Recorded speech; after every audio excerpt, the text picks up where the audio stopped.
Good morning दोस्तों, आप सभी का वेलकम है मेरे यूट्यूब चैनल में। आज हम लोग ट्रांसफर ऑफ प्रॉपर्टी एक्ट का सेक्शन 8 बहुत अच्छे से समझेंगे। इसके लिए मैंने कोई शॉर्ट नोट और कोई पॉइंट कॉपी में अलग से कवर नहीं किया है, क्योंकि मुझे लगता है कि अपने आप में ये बहुत छोटा सेक्शन है और अगर इसका कॉन्सेप्ट आपने बहुत अच्छे से समझ लिया तो ये अपने आप में एक शॉर्ट नोट है। देखिए कितना छोटा सा आपको भी दिखाई दे रहा है। इसमें सिर्फ लैंग्वेज आपको समझनी है, बाकी बातें तो बहुत आसान है। शुरुआत करते हैं इसकी। संपत्ति का एक सिद्धांत होता है कि जो चीज जमीन से जुड़ी हुई होती है वो चीज जमीन की ही होती है। यानी कि अगर किसी जमीन का कोई मालिक है तो उस जमीन पर जो भी चीज होगी वो उस मालिक की ही होगी। लेकिन भारत में ये रूल नहीं चलता। कैसे? यहाँ पर जमीन किसी और की होती है और उस पर कब्जा किसी और का, यानी ओनरशिप किसी और के पास है, यानी टाइटल किसी और के पास और पोजीशन किसी और के पास। जमीन जैसे मेरी हुई तो उस पर रह रहा कोई और होता है। जैसे कि अगर मैंने किसी को किराए पे दे दिया तो वो रहेगा कोई और ही ना भाई, वही बात है। लेकिन भारत में ये नहीं चलता। उसी पर ये जो सिद्धांत मैंने आपको बताया, इसी पर बेस्ड है आज का ये सेक्शन, अंतरण का प्रभाव। इसमें कुछ ये जो पैराग्राफ आपको दिखाई दे रहे हैं, ये बुक की लाइन में आपको नहीं पढ़ के सुनाऊंगी। ये आपको खुद से पढ़ना है और खुद से समझना है। मैं इसका सिर्फ हर पैराग्राफ का जो कॉन्सेप्ट है, इसके अंदर जो लिखी हुई बातें हैं, वही आपको बताने वाली हूँ।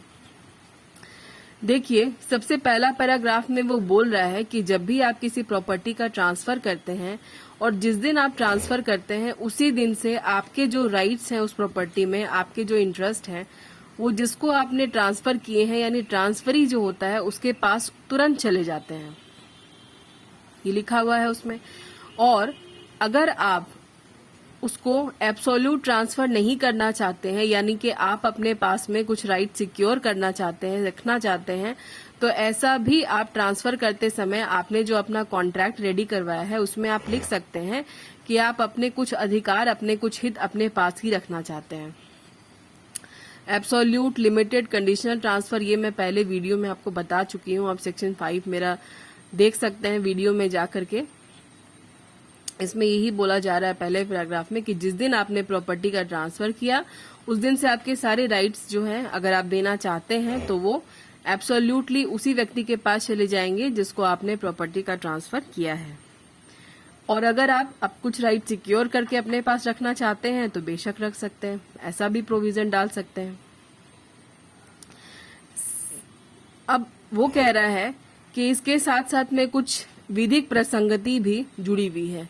विधिक प्रसंगति, लीगल कंटेक्स्ट जिसको कहते हैं, कि संपत्ति सिर्फ अकेली किसी के पास नहीं जा रही है। विधिक प्रसंगति का मतलब है कि संपत्ति सिर्फ अकेली किसी के पास नहीं जा रही है, उस संपत्ति से जुड़े हुए जो भी अधिकार हैं, उस संपत्ति से जुड़ी हुई जो भी चीजें हैं, वो सब कुछ चली जाएगी उसके साथ ही। जैसे कि पहले पैराग्राफ में देखिएगा, प्रसंगति के अंतर्गत आते हैं कि नीचे लिखा हुआ है कि अगर वो कोई जमीन है, संपत्ति अगर आपकी कोई जमीन है, तो उसमें अगर कोई सुखाचार है, सुखाचार मैंने आपको सेक्शन 6 में बता दिया है। ईजमेंट राइट जो आपका होता है, जैसे आके आपका मार्ग का अधिकार, रास्ते से आने जाने का अधिकार, ये आपका सुखाचार है, ईजमेंट राइट है, तो वो भी चला जाएगा। और उस संपत्ति से होने वाला कोई भाटक, भाटक का मतलब होता है किराया। अगर उस प्रॉपर्टी से कुछ किराया आ रहा है और अगर आप उसको किसी को ट्रांसफर कर रहे हैं तो किराया भी उसके साथ चला जाएगा। और भी उस प्रॉपर्टी से कुछ भी और होने वाले लाभ भी होंगे तो वो भी साथ में चले जाएंगे। या फिर भूबद्ध जितनी भी चीजें होंगी वो भी चली जाएंगी। यानी कि उस संपत्ति में अगर स्थायी रूप से हमने कोई चीज को गाड़ा है या धसाया है, या उसमें धसी हुई कोई चीज है, जो आपको मैंने पहले बता दिया था, things attached in the earth में क्या क्या चीज आती है, आप मेरे वीडियो में जाके सर्च कर सकते हैं। मैंने हर चीज के लिए वीडियो बनाया, हर पॉइंट के लिए। तो things attached in the earth क्या होता है, ये आप जाके वहां देख सकते हैं। तो वैसी कोई चीज जो स्थायी रूप से जमीन से जुड़ी हुई है और उसका भी जब हम प्रॉपर्टी का ट्रांसफर करते हैं तो वो भी चली जाती है साथ में। तो ये था, किराया चला जाएगा। उस संपत्ति से आपका जो सुखाचार है, जैसे आने जाने का रास्ते का अधिकार भी चला जाएगा, और भी कुछ बेनिफिट्स आपको उससे होते हैं तो वो भी ट्रांसफर हो जाएगा। जहां पर संपत्ति कोई मशीन है, मशीनरी है, और वो जमीन से स्थायी रूप से जकड़ी हुई मशीन है, यानी कि हम उस मशीन को अब खींच के तो नहीं निकाल सकते ना, उसका हम पार्ट्स निकालेंगे मशीन का, तभी उसको जमीन से अलग कर सकते हैं। तो अगर हमारी प्रॉपर्टी कोई मशीनरी है, कोई मशीन है जो जमीन से स्थायी रूप से जकड़ी हुई है, तो उसके मूवेबल पार्ट्स जो है वो ट्रांसफर हो जाएंगे। अगर हमें मशीन का ट्रांसफर करना है तो मशीन उखाड़ के तो ट्रांसफर नहीं करेंगे, एक एक करके पार्ट्स निकालेंगे और तब उसका ट्रांसफर करेंगे। तो उसका जंगम भाग का मतलब होता है उसके जो पार्ट्स हैं जो मूवेबल है, जो यहाँ से वहां ले जाए जा सकते हैं, उसका भी ट्रांसफर हो जाएगा। अब अगर कोई संपत्ति घर है अगले पैराग्राफ में, तो घर के साथ में जो आपका सुखाचार का अधिकार है, जो आपका ईजमेंट राइट है, जैसे मैंने एग्जांपल में बताया मार्ग का अधिकार, वो भी जाएगा। उसके साथ साथ उससे घर से आने वाला मकान से कोई किराया अगर आ रहा है तो वो भी चला जाएगा। और जो चीजें कोई व्यक्ति अपने घर में स्थायी रूप से उपयोग कर रहा है, इस्तेमाल कर रहा है, वो सब भी चला जाएगा। जैसे खिड़की है, दरवाजे है और ताले हैं, चाबियां हैं, छड़े हैं, सब कुछ चले जाएगी। ट्रांसफर में हर कुछ ट्रांसफर हो जाएगा। अब लास्ट पैराग्राफ है, मतलब लास्ट पैराग्राफ के ऊपर वाला एक जो पैराग्राफ आपको दिखाई दे रहा है, संपत्ति का कोई ऋण, ये बहुत समझने वाली बात है, क्योंकि ऊपर वाली बात तो हम कहीं ना कहीं पढ़ के समझ ही जाते हैं, लेकिन इसको आपको बहुत ध्यान से समझना है कि अगर कोई कर्ज है, आपने किसी को कर्ज दिया है और उससे आप ब्याज भी वसूल रहे हैं, और जिसको आपने कर्ज दिया है उसने बदले में कोई सिक्योरिटी आपके पास में रखी है, यानी उसने अपनी कोई चीज जो है आपके पास में गिरवी रख दी है, तब कर्ज उठाया है। तो वो जो सिक्योरिटी आपके पास रखी हुई है वो आपके पास है भी, और अगर आप इस ऋण को, इस कर्ज को किसी और को ट्रांसफर करते हैं तो वो सिक्योरिटी भी आपको ट्रांसफर करनी होगी। मैं एग्जाम्पल देके बताती हूँ आपको। ए और बी के बीच में कर्ज की लेन देन की बात हुई। बी को पैसों की जरूरत थी, उसने ए से पैसे मांगे और ए ने कर्ज दे दिए। अब बी ने कुछ सिक्योरिटी जो है के तौर पर अपनी कोई चीज जो है, कोई सोना हो सकता है, चांदी हो सकता है, कुछ भी हो सकता है, ए के पास में गिरवी रख दी। गिरवी और बंधक क्या होता है ये भी मैंने अपनी वीडियो में समझा दिया है। गिरवी किसे कहते हैं, बंधक किसे कहते हैं, इसमें अलग अलग फर्क है, तो आप दोनों को एक मत समझिएगा। आप मेरे वीडियो में जाके देख सकते हैं गिरवी और बंधक क्या होता है। और गिरवी बंधक की डेफिनेशन जो है मैंने एक्शनेबल क्लेम में डिस्कस की है, वहां से आप सुन सकते हैं उस वीडियो में जाके। तो अगर कोई व्यक्ति है ए नाम का, उसने बी को कर्ज दिया और उसने कहा कि हम ऐसे ही कर्ज नहीं दे सकते, हमको बदले में कुछ चाहिए जो मेरा विश्वास के लायक हो कि तुम मेरा पैसा लौटा दोगे। तो बी ने अपनी कोई चीज जो है गिरवी के तौर पे ए के पास में रख दी। अब ए ने कहा कि जब तक तुम इसका पैसा नहीं लौटाते हो मेरा, तो तुमको इसके ब्याज भी मुझे देने होंगे जितने दिन तुम नहीं वापस करोगे। बी ने कहा ठीक है।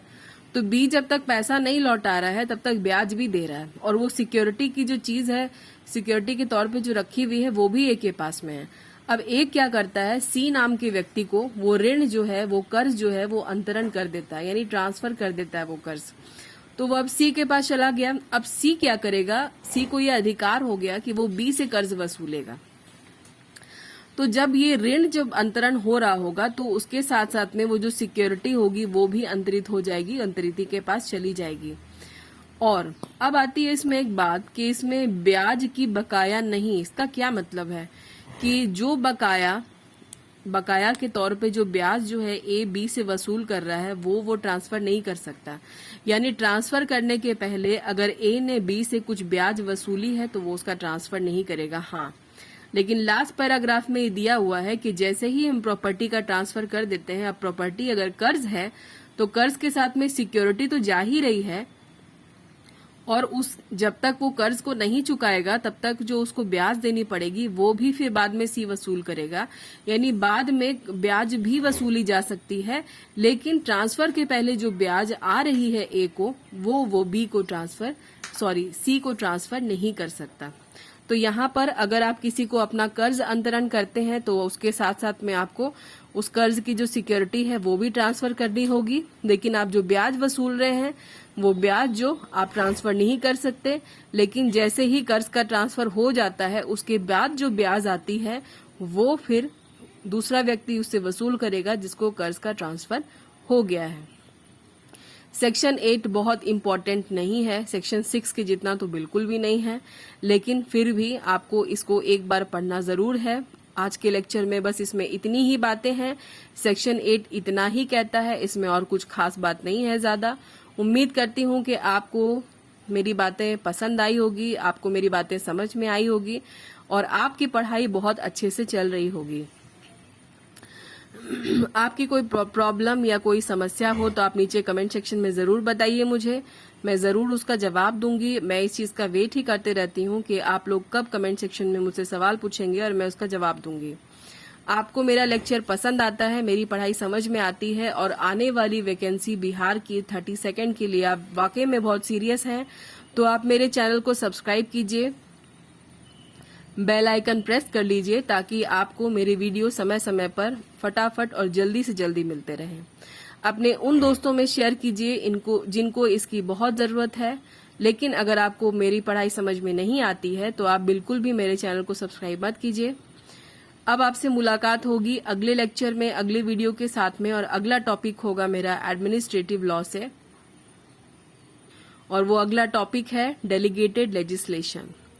उस पर बहुत अच्छे से मैं तैयारी कर रही हूँ ताकि मैं आप लोग को बहुत अच्छे से बता पाऊँ। वो मेरा पहला लेक्चर होगा एडमिनिस्ट्रेटिव लॉ पे, तो आप मेरे साथ में कनेक्टेड रहिए, मेरे चैनल को सब्सक्राइब करके रखिए।